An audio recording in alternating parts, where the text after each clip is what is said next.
નવેમ્બરના મહિનામાં એપ્રિલ ફૂલના જોક્સ કરતા તો કોઈ એનટીએ વાળાથી શીખે. હવે 2 દિવસ પહેલા એ લોકોએ જાહેર કર્યું હતું કે તમે JEE 2026ની એક્ઝામથી તમે કેલ્ક્યુલેટર યુઝ કરી શકો, જે ઓન સ્ક્રીન આવેલું હોય છે. હમણાં 2 નવેમ્બરની રાત્રે એ લોકો એક નોટિફિકેશન બહાર પડી, હું તમને દેખાડું.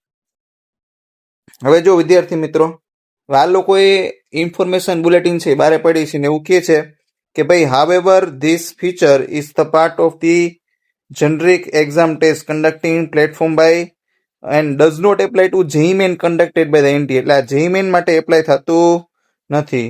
as the use of calculator by any form is not permitted in this examination. બરોબર, એની ફોર્મ એટલે તમારું કેલ્ક્યુલેટર લઈ જાવ એ પણ નહીં ચાલે અને ત્યાં પણ નહીં ચાલે. અને રિવાઇઝ કરેલું ઇન્ફોર્મેશન બુલેટિન એ લોકોએ વેબસાઇટ ઉપર છે એ અપલોડ કરી લીધેલું છે ને એમાંથી એ લોકોએ કાઢી લીધેલું હોય છે અને ટાઇપોગ્રાફિક એરર હતી એવું એ લોકોએ કીધું. તો વિદ્યાર્થી મિત્રો, તમે તમારી છે તૈયારી શરૂ રાખજો.